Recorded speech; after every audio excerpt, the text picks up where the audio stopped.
বন্ধুরা একটা পরোটা করছি এই হাজবেন্ডকে অফিসে দেবো বলে, ওর তো আজকে অফিস আছে। পরোটাটা কীভাবে করছি একটু দেখো। প্রথমে আটাটা বেলে নিলাম, তারপর আমি কি দিচ্ছি দেখো। একটু লঙ্কার গুঁড়ো ছড়িয়ে, হলুদ গুঁড়ো ছড়িয়ে, অল্প একটু একটু নুন ছড়িয়ে দিলাম, সবই অল্প করেই দিলাম।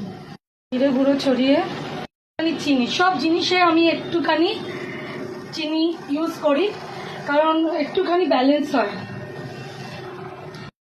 এই কালো জিরেটার বদলে তুমি সাদা জিরেও দিতে পারো। এখানে আমি একটা রেডি করছি, রেডি আমার এটা হচ্ছে চাপিয়ে, কিন্তু এটা আমি তোমাদের দেখাতে পারিনি বলে আমি আবার এলাম। এইবার দেবো আমি ধনে পাতা ছড়িয়ে, ঠিক আছে। তা এখন ধনে পাতা বাজারে খুব সস্তা, তাই দিলাম ছড়িয়ে। আমি এইরকমভাবে একটা স্টাফিং করে নিলাম, দেখো যেরকমভাবে করে আর কি।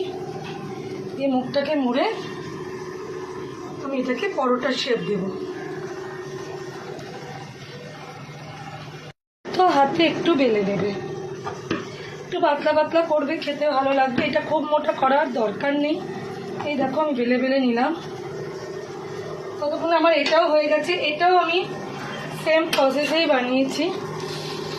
ধনে পাতার পরোটা খুবই ভালো লাগবে খেতে, করে দেখো। এ দেখো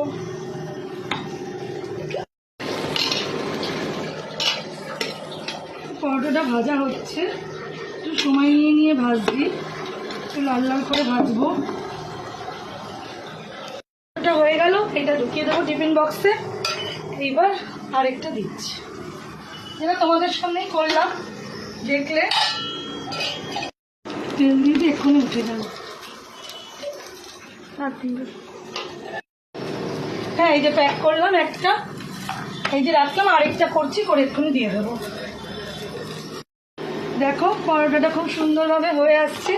একটা দিয়েছি পরোটা, আরেকটাও এটা বানিয়ে দিচ্ছি আমার সুন্দরী মাকে। ওই দেখো বকা খাবে তাও বলবে না গো সুন্দরী সুন্দরী না, তোমাদের মতনই আমি মা, বলো। এই দেখো হয়ে গেল পরোটাটা, বাবার টিফিনে দিয়ে দেবো। তো বন্ধুরা কেমন লাগলো বলো আমার এই ধনেপাতার পরোটা? যদি ভালো লাগে রেসিপিটা কিচ্ছু নেই, ফার্স্ট ক্লাস, তুমি একদম তোমরা বানাবে, স্কুলের টিফিনে কিন্তু বাচ্চাদের বড়দের দিতে পারবে, স্কুল অফিসে নিজেরাও নিয়ে যেতে পারবে। তো ঝটপট আটা দিয়ে বানিয়ে ফেলো, ময়দা দিয়ে করবে না, অবশ্যই আটা দিয়ে করবে।